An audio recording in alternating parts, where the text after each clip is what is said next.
पूरी टीम का मैं उत्तर प्रदेश आगमन पर हृदय से स्वागत करता हूं।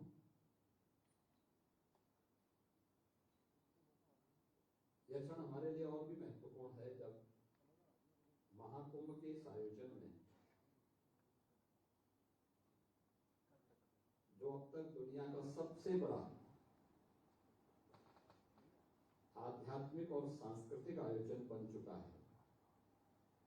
अब तक 53 करोड़ श्रद्धालु जन मां गंगा, मां यमुना और मां सरस्वती की त्रिवेणी में आस्था की पावन डुबकी लगा चुके हैं और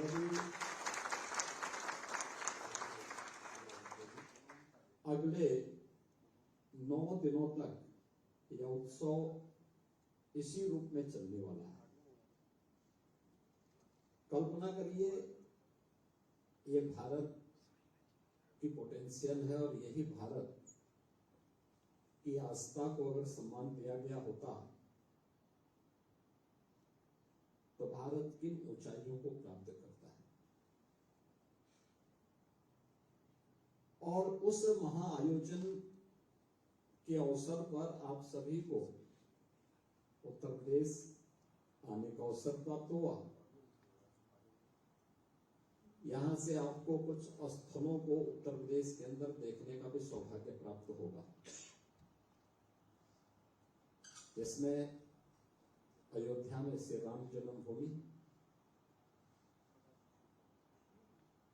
वहां पर भी काफी इस समय प्रेशर है।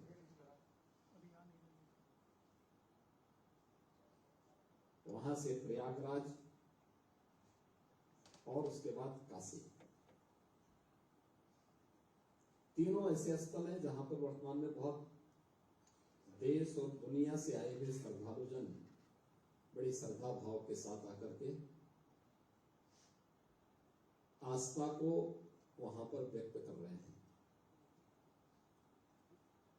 यह एक अवसर है हम सबके सामने, जब हम लोग इस आयोजन के साक्षी बनने जा रहे हैं और इस आयोजन के माध्यम से हम लोग भारत की आस्था को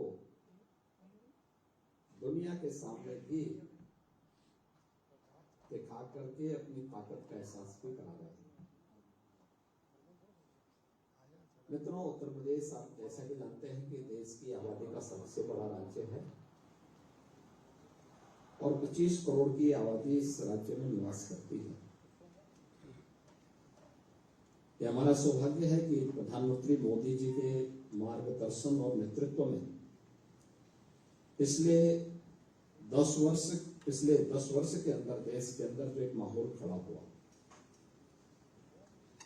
पहली बार देश की आस्था को सम्मान प्रधानमंत्री मोदी जी की लीडरशिप में प्राप्त हुआ। उन्होंने भारत के इस पोटेंशियल को पहचाना और आज भारत के अंदर उन सभी स्थलों को फिर से मान्यता प्राप्त हुई जिनके लिए भारत के रूप में जाना जाता था। आपको अयोध्या जाने का अवसर प्राप्त होगा। 500 वर्षों का इंतजार समाप्त हुआ। अयोध्या में रामलला फिर से विराजमान हुए। अयोध्या में पिछले 1 वर्ष के अंदर जो टोटल श्रद्धालु और पर्यटक अयोध्या में आए, उसकी गिनती कर पाना बहुत चुनौतीपूर्ण है। और चुनौतीपूर्ण इसलिए है क्योंकि 2016-17 में जब प्रदेश के अंदर भारतीय जनता पार्टी की सरकार नहीं थी, तब यह संख्या हुआ करती थी वहां पर मात्र 2,35,000। और 2024 में अगर श्रद्धालुओं की संख्या को हम वहां की दृष्टि से देखेंगे तो इस संख्या लगभग 14 से 15 करोड़ से अधिक श्रद्धालु अकेले अयोध्या धाम में आए।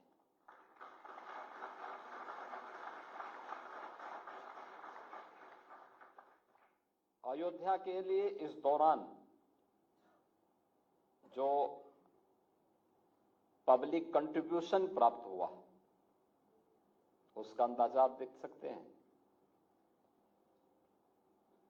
कि उन्होंने अयोध्या के विकास के लिए, जैसे राम जन्मभूमि न्यास के लिए पब्लिक ने जो कंट्रीब्यूशन किया, श्रद्धालु जनों की सुविधा के लिए, जो कुछ भी वहां पर वर्तमान में हो रहा है, सभी श्रद्धालु जनों के द्वारा किए गए कंट्रीब्यूशन का ही परिणाम है। ऐसे ही काशी में, काशी विश्वनाथ धाम बनने के पहले श्रद्धालुओं की संख्या काफी कम थी और आज उनकी संख्या बढ़ करके काफी ज्यादा हो चुकी है। मैं परसों काशी में था और मुझे यह बताने में कोई संकोच नहीं,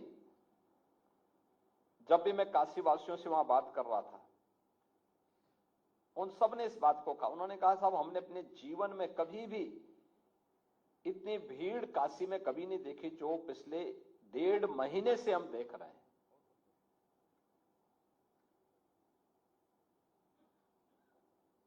और पूरा देश आ रहा है। प्रयागराज में 2013 में भी कुंभ था। प्रयागराज के 2013 के कुंभ में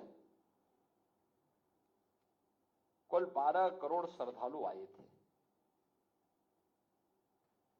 आयोजन 55 दिन का था। 2019 को अर्ध कुंभ था, उसे हमने कुंभ के रूप में, प्रयागराज कुंभ के रूप में आयोजित किया था।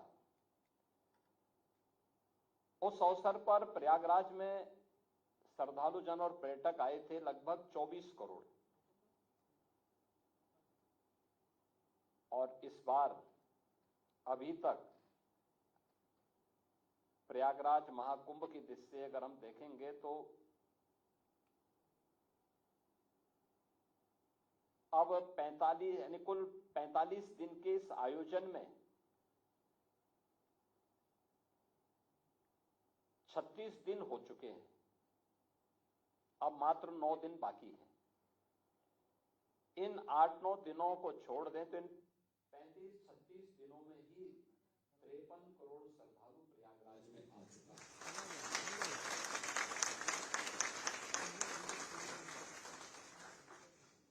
और कितने बड़े स्केल में, यानी इन 35 दिनों के अंदर 700 से अधिक तो यानी रूटीन की फ्लाइट वहां 40 हैं प्रयागराज के लिए, वो चली रही हैं। 700 से अधिक नए वहां पर इस दौरान चार्टर्ड उतरे हैं। प्रतिदिन सैकड़ों मेला स्पेशल के रूप में रेलवे को ट्रेन चलानी पड़ रही है। 14,000 परिवहन निगम की बसेज का बेड़ा उत्तर प्रदेश सरकार के पास है, ये भी चल रही है।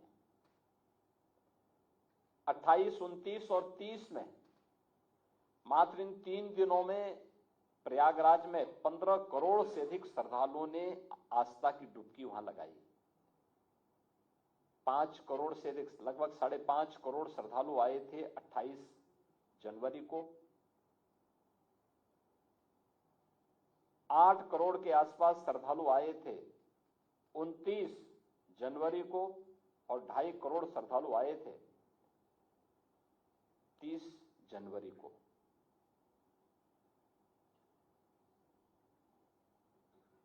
सरकार ने अपने स्तर पर, केंद्र और राज्य सरकार ने मिलकर के जनता की बुनियादी सुविधाओं को ध्यान में रख करके कुछ कार्यक्रम भी किए थे। बुनियादी सुविधाएं उनको अच्छी मिले, प्रयागराज का इंफ्रास्ट्रक्चर अच्छा हो, कनेक्टिविटी अच्छी हो, मेले का विस्तार हो, संगम में जल की प्रचुर मात्रा उपलब्ध हो, इन सब पर पहले से एक्सरसाइज चल रही थी, लगातार एक्सरसाइज चल रही थी, और अंततः वहां पर हम लोगों को ये सफलता प्राप्त हुई कि सारी व्यवस्थाओं को हम लोगों ने, कार्यक्रम को आगे बढ़ाने में सफलता प्राप्त की। और आज वहां पर, आज भी प्रातःकाल में जब 8 बजे रिपोर्ट ले रहा था तो तब तक 40 लाख श्रद्धालु केवल आज स्नान कर चुके थे, और एक दिन भर एक क्रम चलता रहेगा।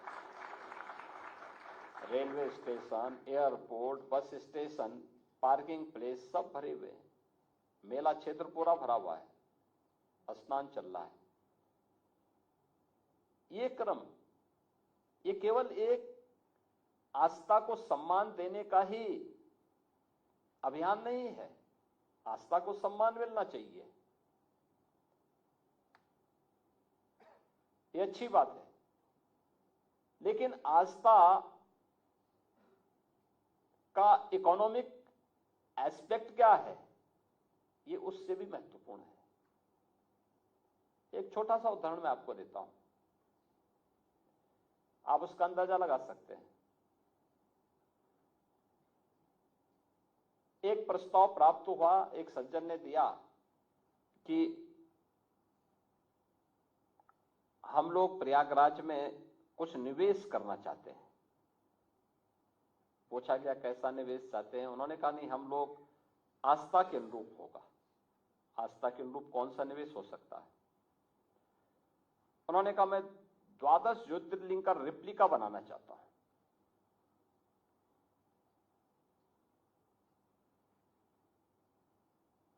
तो उन्होंने अपना एक मॉडल दिखाया कि हम इस रूप में करना चाहेंगे।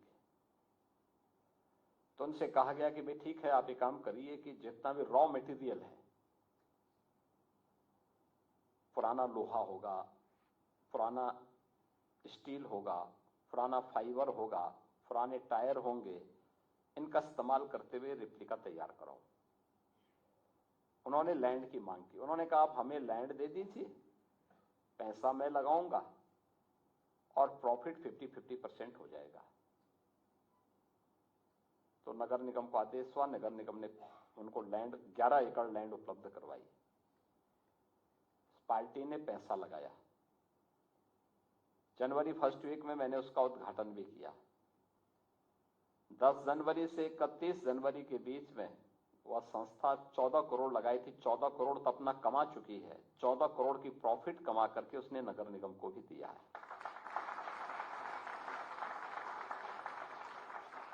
आप तो सभी उद्यमी हैं, मैं पूछना चाहूंगा कि कोई निवेश आज के दिन पे ऐसा है क्या जहां पे आप जो मूल पूंजी लगाएंगे वो मूल पूंजी के साथ साथ उतना अतिरिक्त प्रॉफिट कमा करके वह आपको, यानी वो प्रोजेक्ट मात्र 21 दिन में उतना पैसा कमा ले।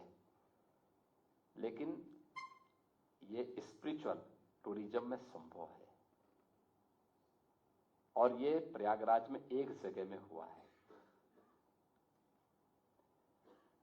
ऐसे ही लाखों लोगों को कार्य मिला है, उनकी आमदनी बढ़ी है, और यह आमदनी अल्टीमेटली यूपी की आमदनी के साथ बढ़ने जा रही है। मेरा अनुमान है कि यह संख्या 60 करोड़ तक पहुंचती है। तो मान के चलिए कि यूपी की जो इकोनॉमी होगी वह लगभग 3.25 से लेकर 3.5 लाख करोड़ रुपए की अतिरिक्त यूपी की जीडीपी में बढ़ोतरी होने वाली है।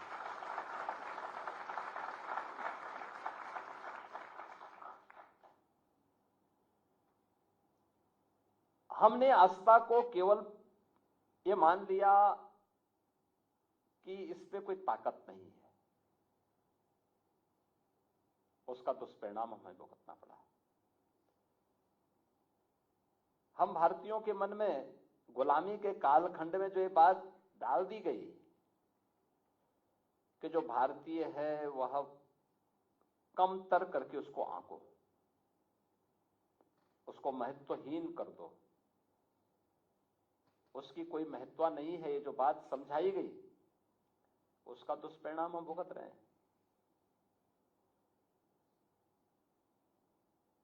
हमें ये बताया गया कि जो भारत का है इसका महत्व नहीं है, और जो भारत के बाहर का है उसका महत्व है। तो दुष्परिणाम भी हमारे सामने थे। मोदी जी ने पहली बार इस बात का एहसास कराया भारतवासियों को, नहीं,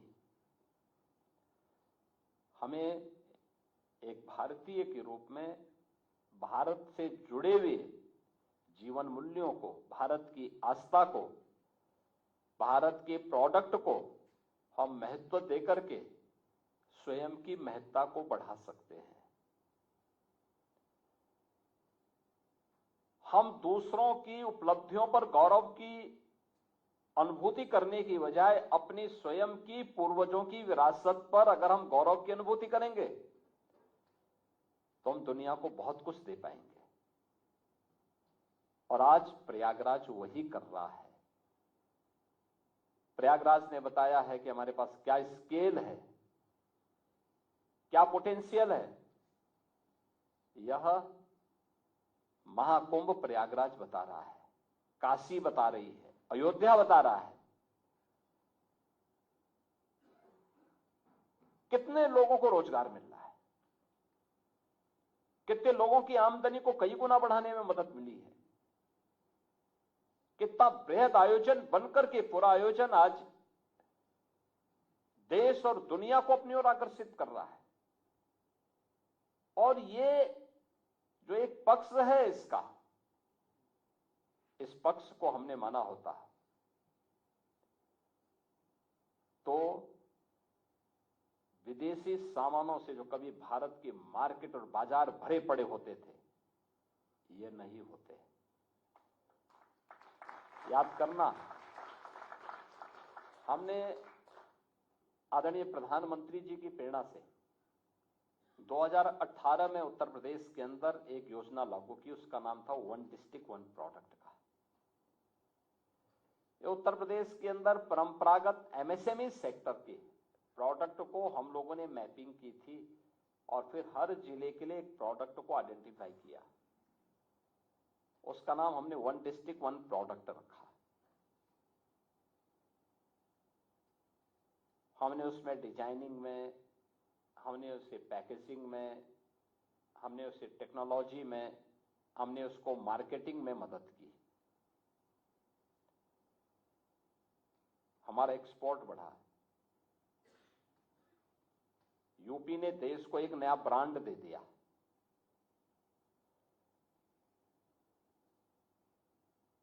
परिणाम क्या है? लाखों लोगों को हमने रोजगार देने में हमें सफलता प्राप्त हुई। दीपावली, होली, विजयादशमी और अन्य पर्वों और त्योहारों में जो पहले गिफ्ट चीन से आए हुए प्रोडक्ट से यहां की मार्केट भरी होती थी, आज वो सब समाप्त। आज वन डिस्ट्रिक्ट वन प्रोडक्ट का ही जो हमारा प्रोडक्ट है वही लोग गिफ्ट में देते हैं और हर व्यक्ति अपने घर में उसको रखने पे गौरव की अनुभूति भी करता है।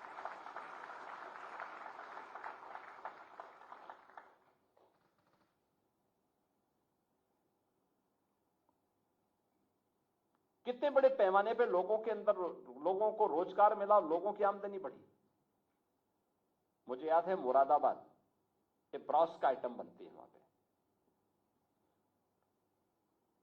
17-18 में, जो 17 में हम लोग आए, यहां पे सरकार आई, मैं गया था, बड़ी निराशा थी लोगों में, हताशा थी। लगभग वहां पर ब्रॉस से जुड़े हुए कार्यक्रम लगभग बंदी की ओर थे। कहीं पॉल्यूशन कंट्रोल बोर्ड की मार पड़ती थी, कहीं पे मार्केट नहीं था, उनके पास डिजाइन भी नहीं थी, उनके पास टेक्नोलॉजी भी नहीं थी, उनके पास मार्केट की भी अभाव होता जा रहा था। हम लोगों ने थोड़ा सपोर्ट किया। इंस्पेक्टर राज से और पॉल्यूशन कंट्रोल बोर्ड की मनमानेपन को कंट्रोल किया। परिणाम क्या था? आज वहां पे 16 से 17 हजार करोड़ रुपए के प्रोडक्ट वहां से केवल एक्सपोर्ट होते हैं, अकेले मुरादाबाद से। हमारा कारपेट सेक्टर का जो 3 महत्वपूर्ण क्षेत्र थे, भदोई, मिर्जापुर और वाराणसी, कारपेट, ये लगभग बंदी के कगार पर था। उसको हमने डिजाइन के साथ जोड़ा, टेक्नोलॉजी के साथ जोड़ा, मार्केट के साथ जोड़ा, एक्सपो मार्ट बनाया गया। आज परिणाम क्या है? जो आज से लगभग 8 वर्ष पहले बंदी की कगार पर था, आज वहां से 8 से 10 हजार करोड़ रुपए के कारपेट एक्सपोर्ट होते हैं। यानी डोमेस्टिक मार्केट की अलग वो है, लेकिन एक्सपोर्ट होते हैं। फिरोजाबाद का ग्लास का उद्योग फिर से पुनर्जीवित हो गया है। ऐसे ही जिस भी जनपद में जाएंगे, वहां का प्रोडक्ट अपना एक नया क्रांतिकारी परिवर्तन करके लोगों को अपनी ओर आकर्षित कर रहा है। ये था पहले भी, लेकिन पहले ध्यान नहीं दिया गया, क्योंकि लोगों को लगता था अरे इसका क्या महत्व होगा। आज वही प्रोडक्ट हर व्यक्ति के घर में जा रहा है, लोग सम्मान के साथ उसको लेते हैं। हमने नकल तो की, लेकिन अकल नहीं लगाई। परिणाम हमें भुगतना पड़ा, प्रदेश को, देश को भुगतना पड़ा। आज भारत जब स्वयं के प्रोडक्ट पर, स्वयं की तकनीक पर विश्वास कर रहा है, तो हर भारतीय उसके साथ जुड़ने के लिए तैयार हो रहा है, और उस जुड़ाव का लाभ भी भारत को प्राप्त हो रहा है। उत्तर प्रदेश ने पिछले 8 वर्ष के अंदर काफी प्रगति भी की है।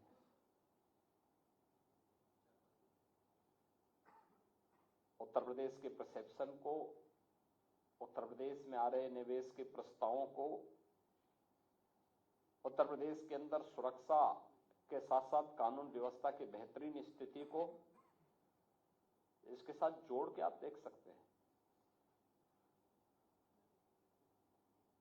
उत्तर प्रदेश ने इस दौरान अनेक रिफॉर्म भी किए। जो प्रधानमंत्री मोदी जी की जो अपेक्षाएं थी, उस पर खरा उतरने के लिए हर वह कदम उत्तर प्रदेश ने उठाए। टेक्नोलॉजी का उपयोग भी किया।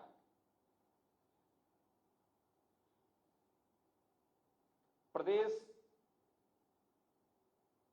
इन्वेस्टमेंट का एक बेहतरीन डेस्टिनेशन के रूप में उभरे, इसके लिए हम लोगों ने सिंगल विंडो प्लेटफॉर्म तो दिया ही, लैंड बैंक भी दिया, सुरक्षा का एक बेहतरीन माहौल भी दिया,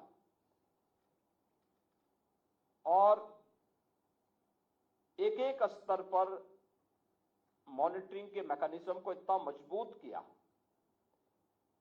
कि आज जब कोई एक बार आता है तो उसको लगता है कि हां, मुझे अपना निवेश यूपी में करना चाहिए। बदले में उत्तर प्रदेश के अंदर नौजवानों को नौकरी भी मिली, रोजगार भी मिला, बड़े पैमाने पे लोग उससे जुड़ रहे हैं।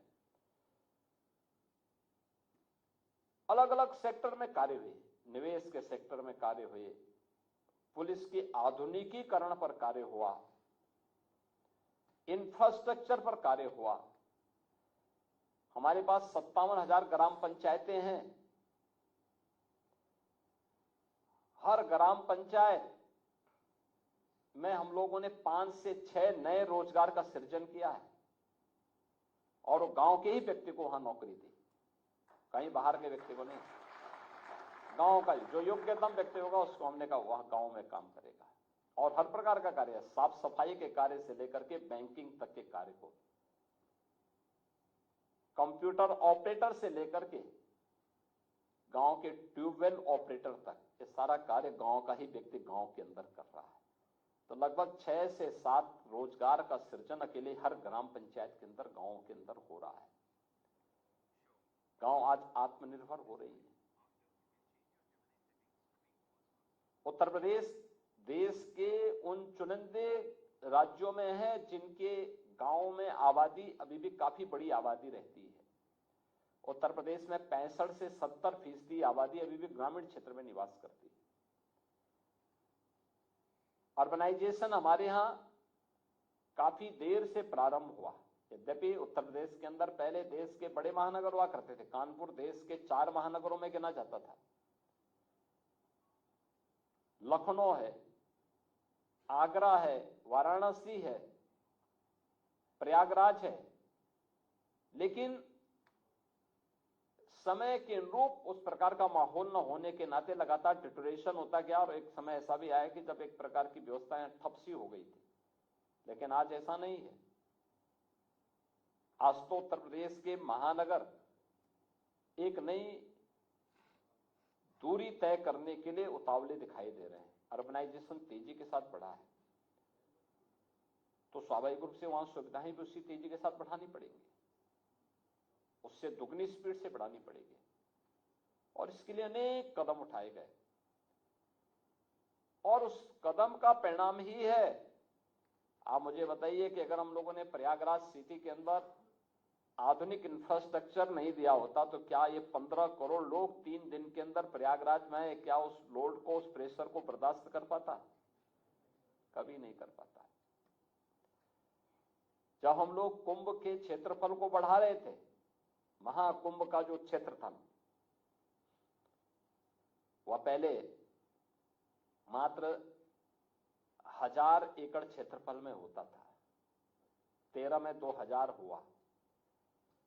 हमने उसको बढ़ा करके 10,000 एकड़ क्षेत्रफल में फैलाया। तो लोग कहते थे, उस समय लोग कहते थे कि ये सब क्यों किया? ये जो आरोप प्रत्यारोप करने वाले लोग हैं ना, ये लोग तब कहते थे इसकी आवश्यकता क्या है? ये पैसा अनावश्यक पानी की तरह बहाया जा रहा है।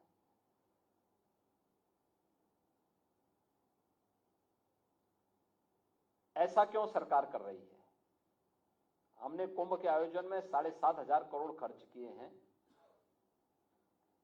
लेकिन ये 7,500 करोड़ वह है जो इंफ्रास्ट्रक्चर पर खर्च हुआ है। खासतौर पर प्रयागराज में 14 नए फ्लाईओवर बने, 6 अंडरपास बने, 200 से अधिक सड़कों के चौड़ीकरण का कार्य हुआ, नए कॉरिडोर बनाए गए, रेलवे स्टेशन का विस्तारीकरण हुआ, एयरपोर्ट के नए टर्मिनल का विस्तारीकरण वहां पे किया गया और भी अन्य नए घाट का निर्माण हुआ। इन सब पे ज्यादा खर्च हुआ। कुंभ मेले की व्यवस्था की दृष्टि से कुल 1500 करोड़ रुपए हमने रखे थे और वह कार्यक्रम हमारा उस रूप में आगे बढ़ा। आज वही लोग कहते हैं साहब आपने इतने कम जगह, जब भीड़ इतनी ज्यादा आ रही थी तो इतने कम जगह पे क्यों ये आयोजन किया है? हमने कहा पहले तुम लोग तो 1000 करोड़ में ही संतुष्ट थे, हमने तो तुम्हारे सोच से भी 10 गुना आगे बढ़ा के 10,000 एकड़ में किया है। और उस समय इनके पुराने बयान को और नए बयान को अगर आप देखेंगे तो आप लोगों को स्वयं हंसी आएगी कि ये लोग, इनका कौन सा बयान सच है, यही पता नहीं लग सकता। आप मुझे बताइए, आप तो सभी उद्यमी हैं, अगर राज्य की तरफ से या केंद्र और राज्य सरकार की तरफ से मिलकर के 7,500 करोड़ रुपए हम उसमें इंफ्रास्ट्रक्चर को भी जोड़ लें, खर्च करके अगर इकोनॉमी में 3 लाख से 3.5 लाख करोड़ रुपए की अतिरिक्त वृद्धि हो सकती हो तो कौन सा सौदा सही है? आप मुझे बताइए ना। आप तो उद्यमी, आप तो निवेश के अच्छे जानकार हैं, तो मुझे लगता है कि इकोनॉमिक्स हमारी ज्यादा बेहतर होगी इन लोगों की तुलना में जो महाकुंभ का विरोध कर रहे हैं। और ये सभी कार्यक्रम इसी गति से आगे बढ़ेंगे।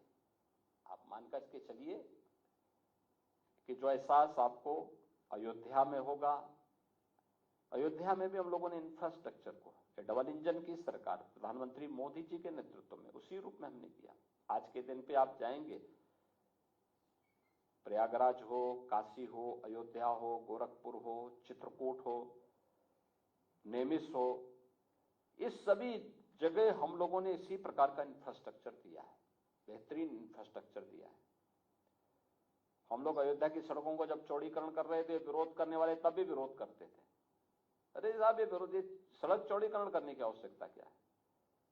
सिंगल लेन ही रहने दो, ये डबल लेन 4 लेन बनाने की आवश्यकता क्या है?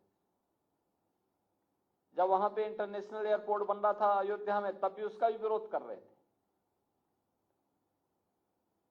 काशी विश्वनाथ धाम बन रहा था प्रयाग काशी में, तो उसका भी विरोध कर रहे थे।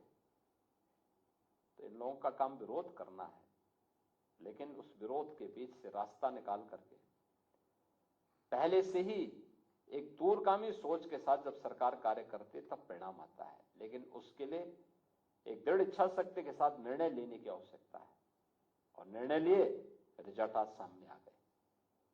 अयोध्या में आप मुझे बताइए, 1 वर्ष में 700 करोड़ रुपए का चढ़ावा अकेले मंदिर में आया, राम जन्मभूमि ट्रस्ट में।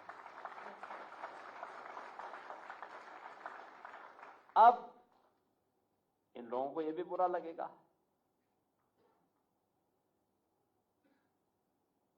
आप अनुमान करिए, जो लोग उस समय विरोध करते थे कि साहब इस सड़क को चौड़ी करने की आवश्यकता क्या है, अब मैं जब अयोध्या जाता हूं पूछता हूं कि आवश्यकता थी कि नहीं थी, और कहते साहब अगर नहीं होता तो कहां इतनी भीड़ जाती।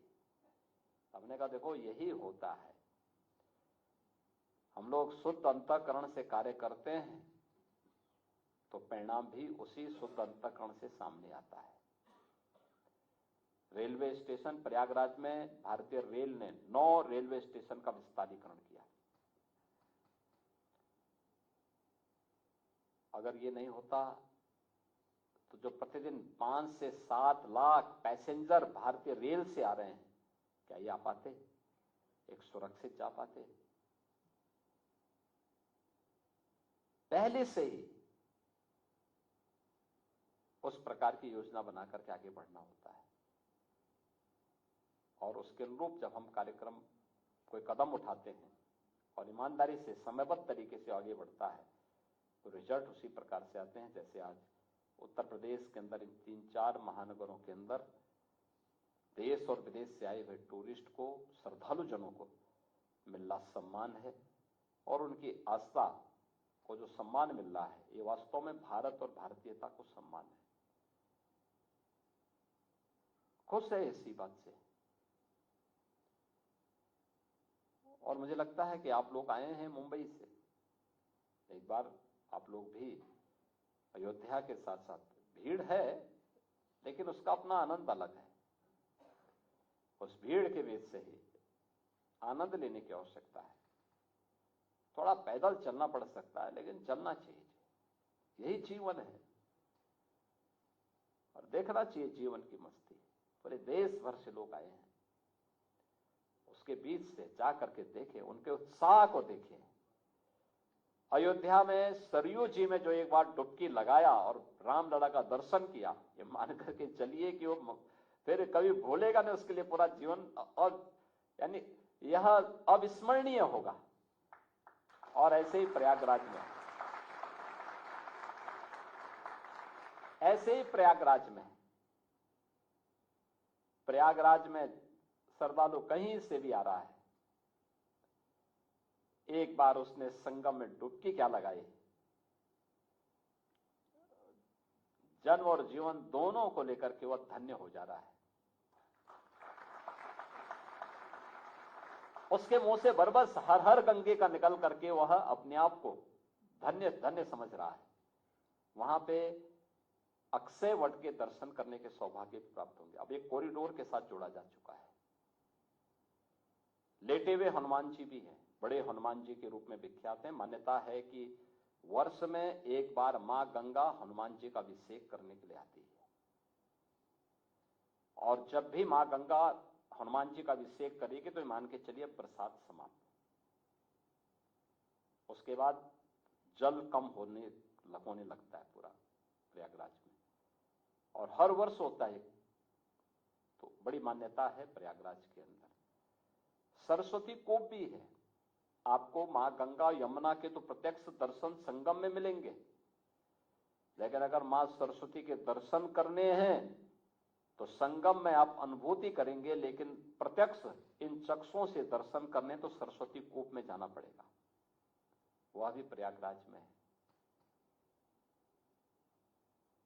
बाकी तो बहुत कुछ है, लेकिन भीड़ इतनी ज्यादा है कि आप लोगों का सब जगह जा पाना कठिन होगा। हमने लगभग 12 से 14 नए कॉरिडोर वहां बनाए हैं, लेकिन भीड़ को देखते हुए कभी आपके पास फुर्सत हो तो महाकुंभ के बाद आप बनाएंगे तो इस सब को देखने का, और शिवालिक पार्क भी जरूर देखिएगा, क्योंकि एक पूंजी कैसे 21 दिन के अंदर अपनी मूल पूंजी को वापस करने के साथ साथ उतना प्रॉफिट कमा करके दे सकती है, यह भी आपको शिवालिक पार्क के रूप में प्रयागराज में देखने को मिलेगा। तो आप सभी लोग यहां पर आए, मुझे बहुत अच्छा लगा। मैं अभिनंदन जी का और आप सबका हृदय से स्वागत करता हूं और विश्वास करता हूं कि आपकी यात्रा आपके लिए स्मरणीय बनेगी, और इस पूरे कार्यक्रम के प्रति मैं आप सबको हृदय से अपनी शुभकामनाएं देता हूं। धन्यवाद। जय हिंद।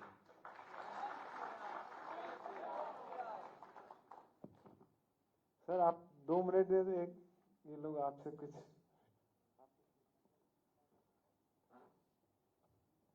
एक नम्र निवेदन है, आप मुख्य, मैं प्रशांत दानी मुंबई से हूँ, वहाँ पे व्यवसाय कर रहा हूँ और साथ में स्नान करने और अयोध्या जी के दर्शन करने आए हैं। आप मुख्यमंत्री के अलावा गोरक्ष पीठाधीश्वर भी हैं, आपके श्री चरणों में प्रणाम करता हूँ, और हम सबको महाकुंभ में स्नान का और अयोध्या जी का और काशी जी का अगर महात्म्य आप धार्मिक और आध्यात्मिक समझाएं तो बड़ी कृपा होगी महाराज जी। देखिए,